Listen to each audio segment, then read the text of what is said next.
waxaad goynaysiin waa garbihiinni dad walaalaha tihiin meel kale tegi maysiin in berri leesla noolaa intii lagu guda jiray 2021 madaxweynaha Hirshabelle Cali Guudlaaw waxay dhageystayaasheenu u doorteen in uu noqdo shakhsiga Soomaaliyeed ee sanadka 2021 isla markaana uu mudan yahay in uu noqdo siyaasiga ugu saameynta badan Soomaaliya sanadka 2021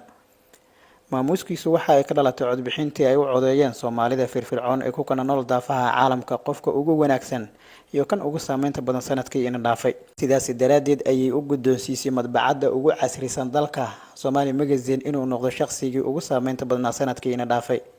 madaxweyne Cali Guudlaaw ayaa shaqadiisa ka bilaabay maamulka lacagta ee Shabeellaha Dhexe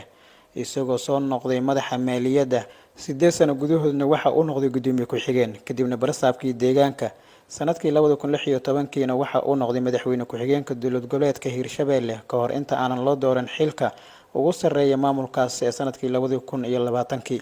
madaxweynaha dowlad goboleedka Hirshabelle ayaa waxa loo yaqaan dawiyaha ama dhabiibaha waxa uu door weyn ka ciyaaray isku soo dhaweyntii degmooyinka Cadale iyo degmada Jowhar iyo sidoo kale si loo soo afjaro dagaalkii ka dhacay magaalada Beledweyne ee xarunta gobolka Hiiraan adduunku ma fiicno aakhiro kuma fiicno inaad walaalka disho ama uu ku dilo waxaan leeyahay walaalahayow arintaas dhibaatada la kala tabanayo miiska la isugu yimaado Hirshabelle waxay diyaar u tahay inay gogol ka dhigto la isugu yimaado waxa la kala tabanayana si walaaltinimo iyo ahalnimo ku jirto lagu kala qancaan diyaar u nahay gogosheedana inaan dhigno waxaan rabaa inaan u baaqo odayaasha dhaqanka duubabka culimaadudiinka iyo guud ahaan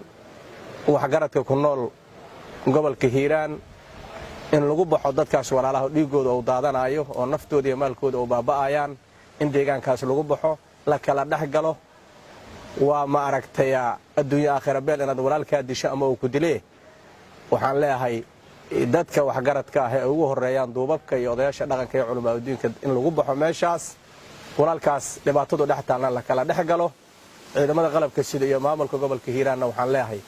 ku baxa goobtaas dadkaas walaalaha kala dhaxgala insha Allah hadii ay raali ka noqdo anaguna gogoshay ku wada hadli lahaayeen diyaar ayaan lanahay walaalayaalow yaan dhiig walaal la daadinin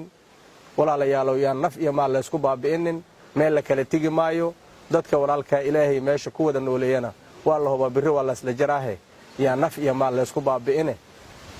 aqligu ha taliyo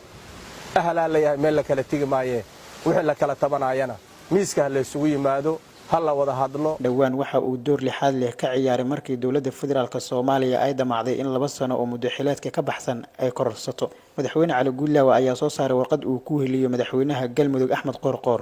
kaasoo uu ku dalbanayo in la qabto doorasho xor iyo xalaal ah oo hufan taasi waxa ay dib ugu celisay xiriyahoodii ciidamadii isku horfadhiyay gudaha caasimadda dhawaan Cali Guudlaaw waxa uu tusaale muuqdo u noqday sidii doorasho qaran ugu dhici lahayd guud ahaan dalka iyo maamulka Hirshabelle halka madaxda kale ee dowlad goboleedyada lagu eedeeyo in ay iska soo xulaan kuwa ay jecel yihiin Cali Guudlaaw ayaa ammaan caalami ah ku helay in uu yahay mid soo bandhigay xeer ku dhisan cadaalad madaxweynaha dowlad goboleedka Hirshabelle oo la hadlayay baarlamaanka ayaa sheegay in musharax kasta oo buuxiyo shuruudaha lagama maarmaanka ah loo ogolaan doono in uu isa soo sharaxo